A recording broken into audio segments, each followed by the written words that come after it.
فرمایا کل بدعۃ ضلالہ وَإِرَّاهَ النَّاسُ حَسَنًا، کل بدعۃ ضلالہ وَإِرَّاهَ النَّاسُ حَسَنًا، ہر بدعت گمراہی، ہر بدعت ضلالت، اگرچہ لوگ اس کو حسنہ قرار دیں اور لوگ یہ کہیں کہ یہ بدعت حسنہ ہے، حسنہ کا بیان بھی کریں، بہانہ بھی بنائیں، فرمایا کل بدعت ضلالہ وَإِرَّاهَ النَّاسُ حَسَنًا، اگرچہ لوگ حسنہ کہیں لیکن بدعت میں حسن نہیں، اور کبھی فرمایا کل بدعت ضلالہ کل محدثۃ بدعہ وکل بدعت ضلالہ، ہر دین میں نیا کام بدعت ہوگا اور ہر بدعت گمراہی ہوگی۔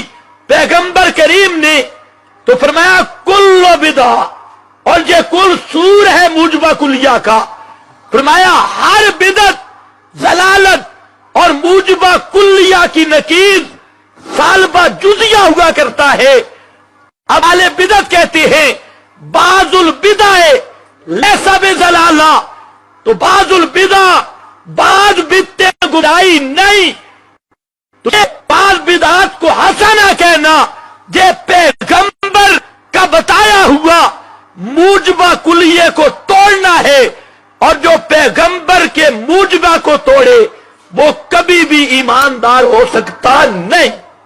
دیکھیے میں آپ کو مختصر ایک جواب، مگر مختصر اتنا کہ آپ کو سمجھ آ جائے، وہ میں انشاءاللہ دے دوں گا۔ اس کی تفصیل اگر آپ کو علمی طور پہ معلوم کرنا ہو اور اس کو سمجھنا پڑھنا چاہیں، میری ایک پوری کتاب غالباً 400-500 صفحات کی کتاب ہے، کتاب البدع، صرف بدعت کے معنی پر جو آپ نے پوچھا، اس پر پوری کتاب ہے۔ ادھر ہے تو نہیں کہیں ہے؟ یاد رکھ لیں کہ جو لفظ بدعت ہے اس کے دو معنی ہیں۔ کیا؟ لفظ بدعت پورے عربی اور اسلامی اور شرعی لٹریچر میں صحابہ کرام سے لے کر پچھلے زمانے تک جتنے تابعین، اتباع التابعین اور علماء محدثین اور علماء جتنے گزرے، لفظ بدعت ان کے لٹریچر میں جہاں جہاں استعمال ہوا وہ دو طریقے پر استعمال ہوا ہے۔ کبھی وہ لغوی معنی میں استعمال ہوتا ہے، اس کو کہتے ہیں بدعت لغویہ، بڑی امپورٹنٹ بات یاد ہے۔ کبھی وہ شرعی معنی میں استعمال کرتا ہے مصنف، بدعت شرعیہ، ٹھیک ہے۔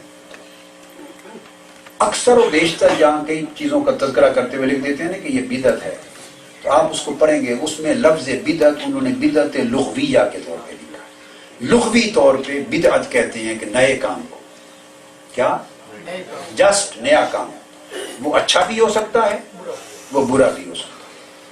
تو بدعت لغوی کے اندر کوئی خرابی نہیں ہے۔ جس عمل اور جس کام کے لیے بدعت کا لفظ لغوی معنی میں استعمال ہوا ہو، اس کا مطلب یہ کہ اس کے اندر کسی خرابی کی نشاندہی نہیں ہے۔ وہ صرف نشاندہی کر رہے ہیں کہ یہ کام اس دور میں شروع ہوا، یہ ایک نیا کام ہے۔ وہ کام اچھا ہے یا برا ہے، اس کا تعین اس کام کی نوعیت سے کیا جائے گا۔ اگر وہ قرآن اور حدیث کے ساتھ اور اصول شرع کے ساتھ اس کی مطابقت ہے تو وہ اچھا ہوگا، وہ بدعت حسنہ بن جائے، ٹھیک ہے۔ اگر قرآن و سنت کے ساتھ اس کی مطابقت نہیں، مخالفت ہے، کیا؟ تو وہ بدعت سیئہ بن جائے، بدعت سیئہ بن جائے۔ اور بدعت سیئہ اگر حرام، اس کے پھر درجات ہیں، وہ محرمہ بھی ہے، حرام کے درجے میں بھی ہے، مکروہہ بھی ہے۔ اور بدعت حسنہ بدعت واجبہ بھی ہے، ایسی ہے کہ لغوی طور پہ تو وہ عمل ایک کام بدعت ہے مگر واجب ہے۔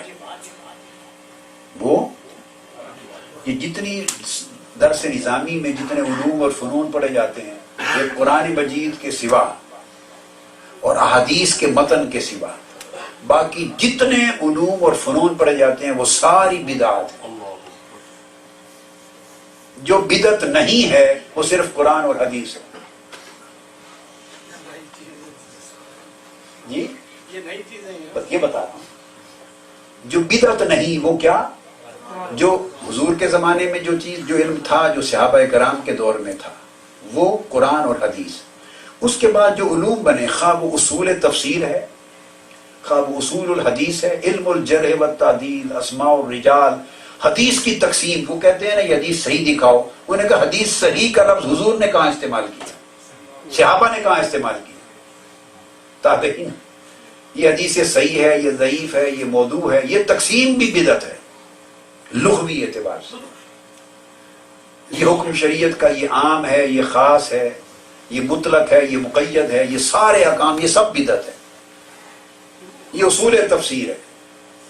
ناسخ و منسوخ کی بحثیں, اس کی تعریفات ہیں, اس کے غرائب کی اس کے احکام ہیں, ساری اس کی تفصیلات ہیں, اس کے شان نزول کی تفصیلات ہیں, اس کی تعریف ہے, نسخ کی تعریف ہے. یہ سب بدعات ہیں. اس کے اصول تفسیر میں جتنا کچھ آپ پڑھتے ہیں, اصول حدیث میں آپ کو پتہ ہے سینکڑوں کتب اصول حدیث میں لکھی گئی. یہ جو امام عسقلانی نے لکھی سارا کچھ بدعت ہے. امام حاکم نے لکھا سب کچھ بدعت ہے. امام شافعی نے رسالہ میں لکھا سب کچھ بدعت ہے. بدعت لغویہ, بدعت میں آپ کو بتاؤں کیا بدعت لغویہ. تو ائمہ کے وقت سے لے کر تابعین, اتباع التابعین, امام سفیان ثوری, امام عبداللہ بن مبارک, زید بن حماد اور امام حماد بن زید, امام حماد بن سلمہ, امام سفیان بن عیینہ, جتنے امام گزرے حدیث کے بڑے بڑے, جنہوں نے عبد الرحمن بن مہدی, احمد بن حنبل, جتنے اصول حدیث اور جرح و تعدیل کے امام ہوئے اس دور کے اور آگے تک, انہوں نے جتنے کام کیے اسماء و رجال کی کتابیں سب بدعت. ان میں سے علم کی کوئی فن حضور الاسلام کے عہد مبارک میں اور صحابہ کرام کے دور میں نہیں تھا. حتیٰ کہ قرآن مجید کے اعراب جو لگے یہ بھی بدعت ہے. اس کا یہ اعتراض کرنا بھی بدعت ہے. تو مقصد یہ ہے کہ مساجد کو پکا بنانا, مینار بنانا, گنبد بنانا, آپ سمجھ رہے ہیں نا بات. تو یہ بھی علوم اور فنون میں صرف ہے, نحو ہے, لغت کا پورا علم ہے, اس کی تفصیلات باریکیاں ہیں, بنیادی لغت نہیں. صرف ہے, نحو ہے, پھر اس کے علم بدیع ہے, علم بیان ہے, علم کلام ہے, پھر اس کے علم معانی ہے, پھر اس کے بعد منطق اور فلسفہ کی چیزیں ہیں. چلو وہ تو غیر, اس کی اصل اور تھی, اسلامی اصل نہیں تھی, تو وہ چھوڑ کے تو اسلام کی اصل میں جتنے آگے علوم اور فنون چلے جاتے ہیں, اور دیگر علوم جو لوگ پڑھتے ہیں سارے, یہ سب کچھ علوم بدعات ہیں. یہ سب علوم خادمہ ہیں جو وقت کی ضرورت کے پیش نظر جیسے جیسے لوگوں کو جس دور میں جس کی ضرورت ہوئی پیدا ہوتے گئے. یعنی اگر وضع حدیث کا فتنہ, غلط حدیث فیبریکیٹ کرنے کا فتنہ جنم نہ لیتا تو علم الاسناد اتنا جلدی شاید وجود میں نہ آتا. امام ابن سیرین فرماتے ہیں, امام عبداللہ بن مبارک فرماتے ہیں کہ ہم کسی سے سند پوچھا ہی نہیں کرتے تھے حدیث کی, چونکہ سب اہل سنت تھے. لفظ ہیں امام مسلم نے مقدمہ میں لکھا ہے, اور تمام ائمہ نے ان اقوال کو بیان کیا, کثیر ائمہ, تابعین, اتباع التابعین, سند ہی نہیں پوچھتے تھے. اور میں جب یہ فتنہ پیدا ہو گیا اور لوگوں نے اس فتنے کے بعد اپنے اپنے مطلب کے لیے حدیثیں روایات گھڑنی شروع کر دی, تو تب صحیح کیا ہے اور گھڑی ہوئی موضوع کیا ہے, اس امتیاز کے لیے پھر ہم سند پوچھتے تھے کہ بتاؤ رجال کون ہے تمہارے, کن سے لیے, پھر ہم سند پوچھا کرتے تھے. اور اگر پتہ چل جاتا کہ اہل سنت نے روایت کی ہے تو لے لیتے. اب اگلی بات آ رہی ہے جس نے کوٹ کیا. اور اگر پتہ چل جاتا کہ روایت کرنے والا اہل بدعت ہے,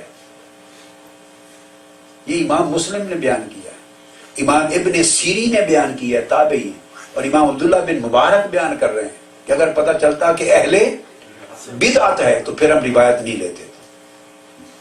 اب پتہ چلا کہ یہ جو بدعت ہے, جو الزام آپ پر دیتے ہیں, اس وقت آپ تو نہیں تھے, نہ اعلیٰ حضرت پیدا ہوئے تھے, نہ میں پیدا ہوا تھا, نہ آپ پیدا ہوئے تھے, نہ ہندوستان کے علماء تھے, میلاد والے, عرس والے اور عقیدت والے, یہ لوگ تو نہیں تھے. وہ جو اہل بدعت کس کو کہہ رہے ہیں, جس کو امام محمد بن سیرین نے کہا اہل بدعت, اور امام عبداللہ بن مبارک نے کہا, اور ان کی روایتوں کو امام مسلم نے مقدمہ میں روایت کیا کہ اہل بدعت کی روایت نہیں لیتے تھے. تو اہل بدعت کون تھے؟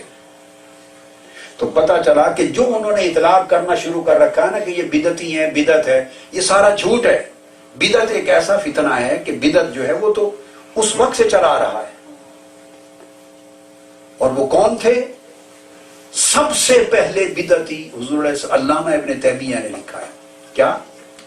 اب یہ تو ان کے علماء اکابر میں ہے نا. سب سے پہلا بدعتی گروہ اہل بدعت خوارج ہیں. خوارج وہ جو حضور کے گستاخ تھے. تو گویا سب سے پہلی بدعت تاریخ اسلام میں حضور علیہ السلام کی گستاخی ہے. سب سے پہلی بدعت آقا علیہ السلام کی گستاخی سب سے پہلی بدعت ہے خوارج. پھر اس کے بعد جتنے بعد عقیدہ لوگ پھر روافض آئے, رافضی خالی جو شیعہ ہوتے ہیں, روافض آئے, پھر مرجئہ ہیں, پھر معتزلہ ہیں, پھر آگے کئی فرقے مٹ گئے اپنے پرانے اس وقت میں تھے. تو الغرض یہ ان گروہوں کو جنہوں نے اللہ رب العزت کی ذات و صفات اور دین کے بنیادی عقائد کے بارے میں تشریحات الگ کی تھی, اس کو وہ بدعت کہا کرتے تھے. تو سمجھانا یہ مقصود تھا کہ لغوی معنی میں یہ تمام چیزیں بدعت میں آ گئی.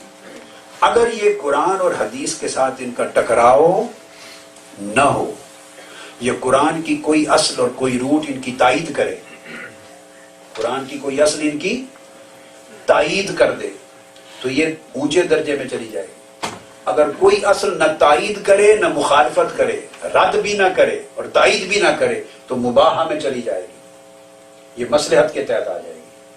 اگر قرآن و سنت کی مخالفت میں ہو تو پھر سیئہ بھی چلی جائے گی. جب یہ سیئہ میں بری بدعت کی کیٹیگری میں چلی جائے تو وہاں جا کے بدعت شرعیہ ہو جاتی ہے. بدعت تو آقا علیہ الصلوۃ والسلام نے جس کو فرمایا کل بدعت ضلالہ وکل ضلالۃ فی النار.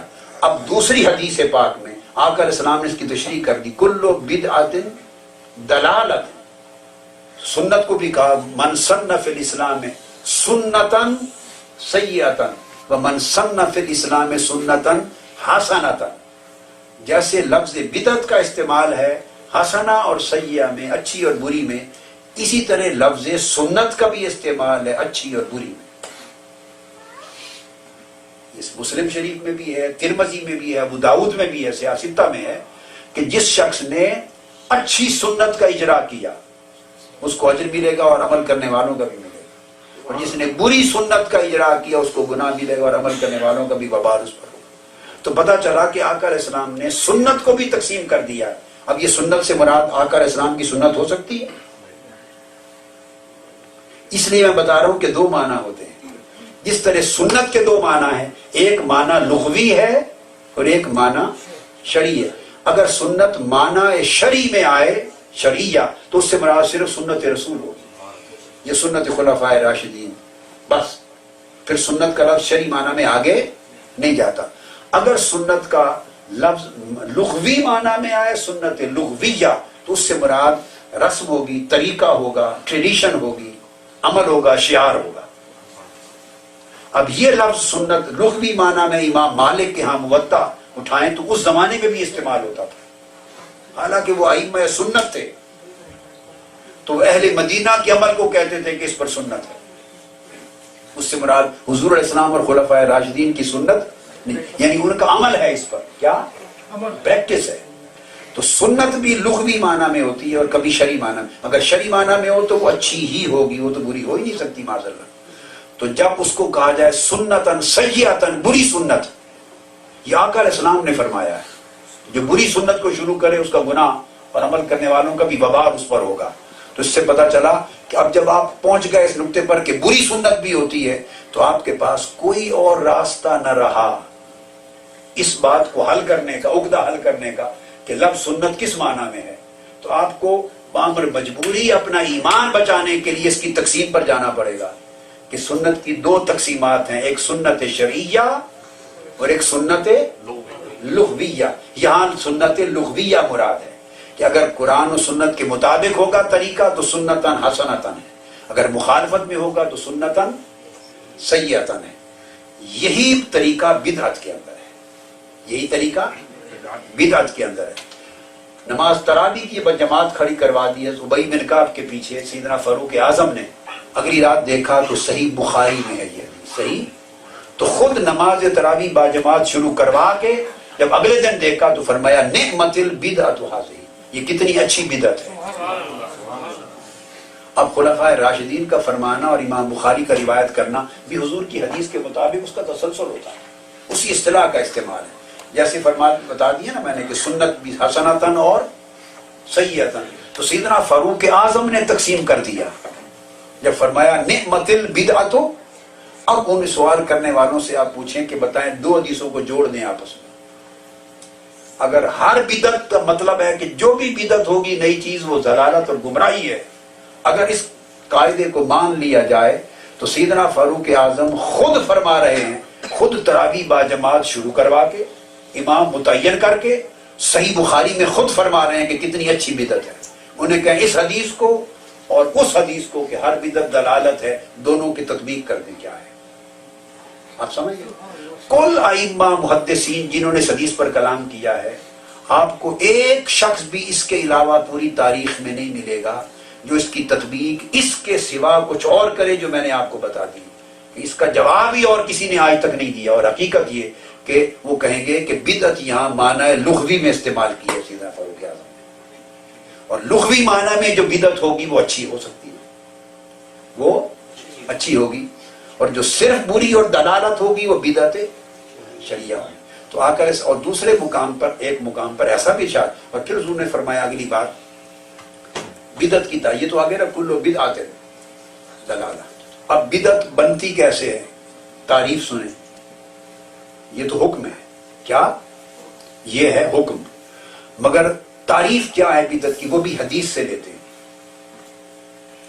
یہ تو حکم ہو گیا نا، تو تعریف بدعت کی کیا ہے وہ بھی حدیث نبوی سے لیں. یہ بھی صحیح بخاری اور مسلم میں حدیث بتا. آقا علیہ السلام نے فرمایا کل محدثۃ بدعۃ، یہ پوری حدیث ہے.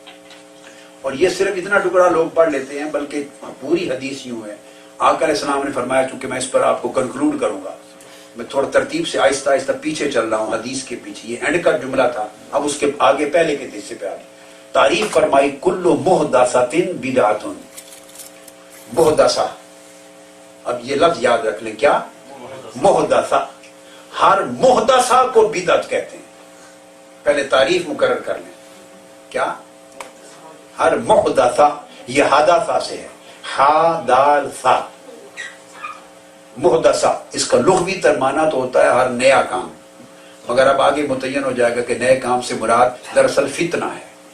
محدثہ سے مراد دین میں ہر پیدا کیا جانے والا فتنہ، دین میں پیدا کیا جانے والا ہر نیا فتنہ، اس کو محدثہ آگے آئے گا. تو فرمایا ہر محدثہ بدعت ہے اور ہر بدعت دلالت ہے. یہ قاعدہ بنا دیا. تو بدعت کی تعریف ہو گئی محدثہ. کیا تعریف ہو گئی؟ بدعت کی تعریف کیا ہوگی؟ محدثہ. آقا نے فرمایا صرف بدعت کس کو کہیں گے؟ جو محدثہ ہوگی. آقا علیہ السلام نے متعین کر دی کل محدثۃ بدعۃ وہ کل بدعۃ دلالہ. یہ قاعدہ بن گیا. اب سوائے محدثہ کے بدعت کوئی نہیں ہو سکتی. اب دوسری بات کلیئر ہوگی. اب اسی حدیث میں اوپر چلیں. محدثہ کیا ہے؟ محدثہ کیا ہے؟ اسی کے اوپر آقا علیہ السلام نے فرمایا ایاکم ومحدثات الامور. اور آقا نے فرمایا کہ تم اگر میرے بعد تھوڑا سا بھی جیو گے، زندہ رہو گے، تو میرے زمانے کے بعد عنقریب تم دیکھو گے کہ بہت بڑے فتنے پیدا ہونے والے ہیں. فرمایا تم میں سے جو شخص میرے بعد تھوڑا سا بھی زندہ رہے گا تو وہ عنقریب دیکھے گا، بہت جلد میرے بعد بہت جلد بڑے فتنے پیدا ہونے والے ہیں، محدثات پیدا ہونے والے ہیں. آقا علیہ السلام نے فرمایا کیا؟ محدثات میرے فوری بعد پیدا ہونے والے ہیں. اور اس وقت تم کیا کرنا کہ تمہارے اوپر واجب ہے میری سنت کو تھامنا اور محدثات سے بچنا. اور سنت کیا ہوگی؟ علیکم بسنتی و سنت الخلفاء الراشدین المہدیین. یہ پورا مضمون صحیح مسلم کی حدیث کا ہے جس میں وہ لفظ آخر پہ آتے ہیں. ان لوگوں نے ساری حدیث کو چھوڑ کر آخری ایک ٹکڑا پکڑ کے تو اس کو بیان کر دیتے ہیں. اور ان کو بیان کرنے والوں کو غالباً اکثر کو یہ بھی پتہ نہیں ہوتا کہ یہ ایک بہت بڑی حدیث کا ایک ٹکڑا ہے. تو پوری حدیث کا مضمون یہ فرمایا کہ جب محدثات پیدا ہو جائیں فوری بعد بہت بڑے فتنے دیکھو گے تو پھر اختلاف کثیر جنم لیں گے. تو پھر تم سنت کو تھامنا، فعلیکم بسنتی و سنت الخلفاء الراشدین المہدیین، پھر تم میری اور میرے خلفاء راشدین کا جو طریقہ ہے ان کو تھام لینا، اور جو ان کے مخالف ہوں گے، جو ان سے بچنا، چونکہ جو ان کے مخالف ہوں گے ان کا طریقہ محدثات ہوگا، اور خلفاء راشدین کا طریقہ میری سنت ہوگا۔ تو آقا علیہ السلام نے اپنی سنت اور محدثہ کو آمنے سامنے کھڑا کر دیا کہ میرے بعد ان قریب زمانہ آ رہا ہے کہ بڑے فتنے اور اختلافات پیدا ہوں گے، تو سوال پیدا ہوگا کہ اس وقت جب دھڑے بنے اور فتنے اختلاف پیدا ہوں تو تم کدھر جاؤ اور کیا کرو؟ فرمایا اس وقت میری سنت کو تھامنا اور محدثات کو چھوڑ دینا، اور میری سنت کیا ہوگی؟ میرا اور میرے خلفاء راشدین کا طریقہ میری سنت ہوگی، اور جو ان کے مد مقابل مخالف ہوں گے اس زمانے میں فتنہ بپا کرنے والے، وہ اصحاب المحدثہ ہوں گے، اصحاب المحدثات ہوں گے۔ تو محدثہ آقا علیہ السلام نے متعین کر دیا، ڈیفائن کر دیا کیٹیگوریکلی، یاد رکھ لیجیے بات، یہ میں ایک ایسی شرح کر رہا ہوں، یہ پہلے یہ اللہ کی شان ہے، یہ پہلے نہیں کی گئی تھی، یہ بڑی بنیادی ایک بیسک شرح ہے کہ ائمہ محدثین نے اس بدعت کے مسئلے کو اس اینگل سے نہیں لیا تھا کبھی بھی تاریخ میں، یہ پہلی بار اس کی شرح اس طرح کی ہے، پہلی بار یہ کی۔ اور یہ جب میں یہ بات کہتا ہوں تو اس کا مطلب یہ ہوتا ہے کہ اہل علم اگر 1000 کتابیں 100 کتابیں اٹھا کے دیکھ لیں تو ان کو پتہ چل جائے گا کہ یہ شرح پہلے نہیں تھی، اگر ہوگی تو وہ اسی وقت کہہ لیں گے کہ قادری صاحب نے بات غلط کی تھی۔ یہ میں ذمہ داری سے بات سمجھا رہا ہوں، یہ اللہ رب العزت کی دین ہے، اس دور کا فتنہ تھا، اس نے دیا تو میں نے یہ شرح پوری کتاب پر آپ کو دے دی کہ آقا علیہ السلام نے زمانہ متعین کر دیا کہ محدثات کب جنم لیں گے؟ خلفائے راشدین کا دور، کون سا؟ اور اس دور میں سنت اور محدثہ کو آمنے سامنے اس کا ٹکراؤ بتایا کہ محدثہ چھوڑ دینا اور سنت کو تھام لینا۔ اب وہ فتنے کون سے پیدا ہوئے؟ خلفائے راشدین میں۔ یہ محدثہ جب بیان کر چکے، ایاکم والمحدثات، اب ان محدثات کو ترک کر دینا، سنت کو تھامنا، یہ فرما کر تب فرمایا اب تمہیں بتاؤں کہ میں تمہیں محدثات چھوڑنے کا حکم کیوں دے رہا ہوں، کل محدثۃ بدعۃ، کہ وہ ہر محدثہ جو ہے فتنہ وہ بدعت ہوگا اور ہر بدعت دلالت ہوگی۔ یہ ہے پورا ربط مضمون میں۔ اب جب یہ بات ہو گئی، اب یہ سمجھنا رہ گیا کہ وہ محدثات کیا تھے۔ وہ حضور علیہ السلام کے وصال کے فوری بعد جن فتنوں نے سر اٹھایا، پہلا فتنہ جھوٹے مدعیان نبوت کا تھا، مسیلمہ کذاب اور اس کے باقی۔ تو گویا پہلا محدثہ امت میں پیدا ہوا جس کی آقا علیہ السلام نے نشاندہی فرمائی، نبوت کا جھوٹا دعویٰ کرنا۔ سمجھ آ گئی؟ دوسرا منکرین زکوٰۃ، جنہوں نے انکار کر دیا زکوٰۃ کا ایک رکن اسلام کو خارج کر دیا۔ ایک نے نئی نبوت جھوٹی کو داخل کر دیا اسلام میں، ایک نے اسلام میں جھوٹی نبوت کو داخل کرنے کا دعویٰ کر دیا، یہ ہے نئی چیز۔ ایک نے ارکان دین میں سے زکوٰۃ کو ایک گروہ نے خارج کرنے کا کر دیا، دوسرا فتنہ ہو گیا۔ تیسرا مرتدین ہو گئے کچھ لوگ، کئی چیزوں کو چھوڑ کر پیچھے ہٹ گئے۔ تین، چوتھا فتنہ پھر سیدنا عثمان غنی کے دور میں خوارج کا پیدا ہوا، اور وہی فتنہ سیدنا مولا علی المرتضیٰ کے زمانے میں ان سے ٹکرایا، تو چوتھا فتنہ خوارج۔ 4 فتنے پیدا ہوئے، جھوٹا دعوی نبوت، انکار زکوٰۃ، ارتداد مرتد ہونا، دین سے خارج ہو جانا، اور فتنہ خوارج، گستاخی نبوت اور گستاخی صحابہ اور گستاخی اہل بیت۔ یہ 4 فتنے پیدا ہوئے، یہ ہیں جو خلفائے راشدین کے دور میں ہوئے، پانچواں کوئی نہیں تھا۔ جب ان فتنوں کی نشاندہی کر کے فرمایا کہ ان کو چھوڑ دینا یہ محدثات ہیں، اور سنت کو تھامنا، اور سنت میرے خلفائے راشدین کا طریقہ، اور یہ محدثات بدعت ہیں اور یہ بدعت دلالت ہیں، تو قاعدہ متعین ہو گیا کہ اس طرح کے محدثات کو بدعت کہا ہے آقا علیہ السلام، اس طرح کے محدثات کو بدعت کہا ہے۔ اب کوئی کہے گا کہ باقی دور قیامت تک کے لیے بدعت کا اطلاق کیا ہوگا، تو ہاں، قاعدہ متعین آقا علیہ السلام نے فرما دیا، اگر کسی بھی زمانے میں کوئی دعوی نبوت کرے تو وہ محدثہ ہوگا، وہ بدعت ہوگی، بس قادیانیت بدعت ہوگی۔ یہ فی دلالت وکل دلالت فی النار ہوا۔ کسی زمانہ میں کوئی ارکان اسلام یا ضروریات دین میں سے کسی ایک کو خارج کرے، یہ محدثہ ہوگی، یہ بدعت ہے، یہ دلالت ہوگی، یہ فی النار ہوگی۔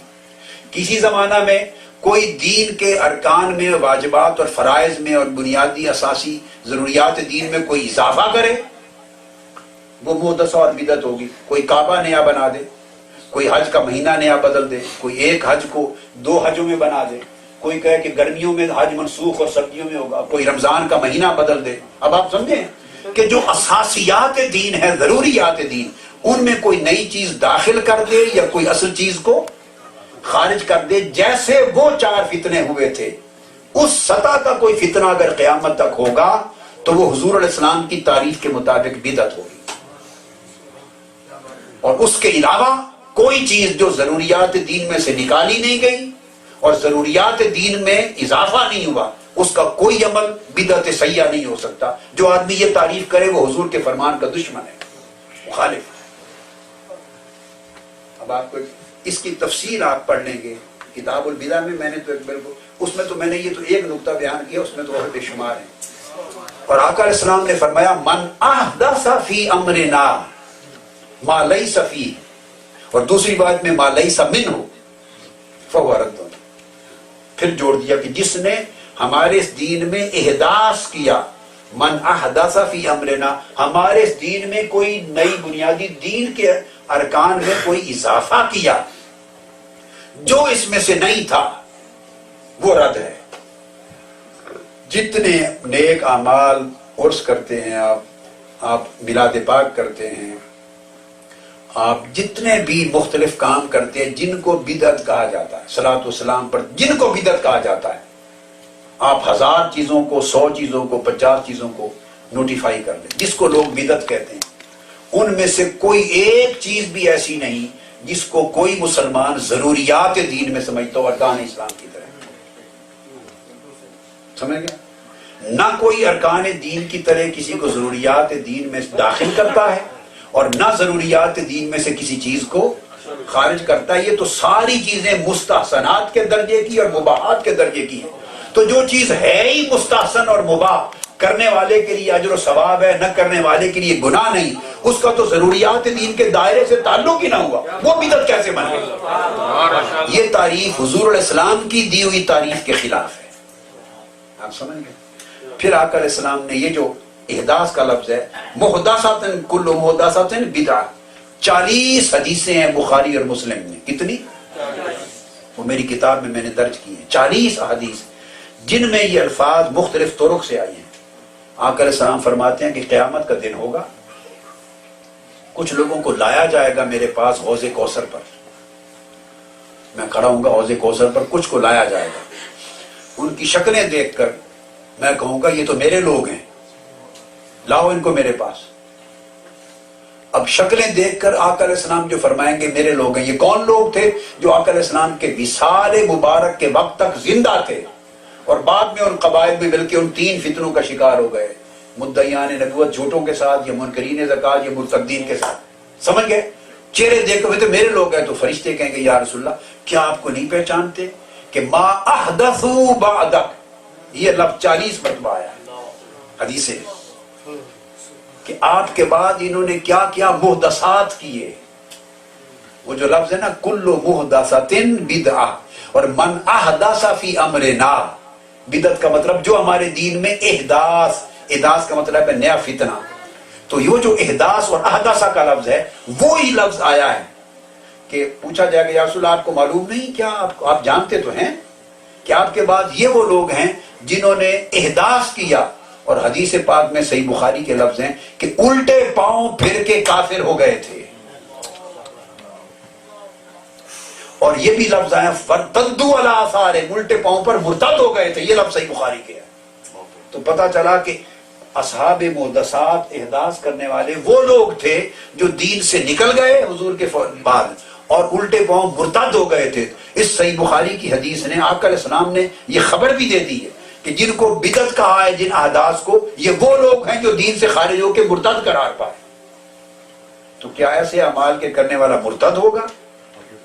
استغفر اللہ، یہ تو وہ جھوٹا فتویٰ لگانے والے بھی جرات نہیں کر سکتے کہ یہ کہتے ہیں آپ۔ تو آقا علیہ السلام نے فرمایا ہاں اسی وقت فرمایا میں پہچانتا ہوں جانتا ہوں، تو آپ ان کو چھوڑ دیں گے، فرشتے ان کو جہنم میں لے کے چلے جائیں گے۔ تو اس سے ثابت ہو گیا کہ وہ طبقے 4-5 گروہ جو اس زمانے میں نکلے، جو الٹے پاؤں پھرے اور مرتد ہو گئے، انہوں نے محدثات نئے فتنے پیدا کیے دین کے، ان دین میں پیدا کیے جانے والے ان فتنوں، گمراہی کے فتنوں کو آقا علیہ السلام نے بدعت کہا ہے۔ لہذا کسی بھی زمانے میں اس طرح کے فتنے کوئی پیدا کرے گا تو وہ عمل بدعت ہوگا، باقی چیز نہیں ہوگی۔ سمجھ آ گئی؟ چلو ماشاءاللہ۔ اب یہاں ایک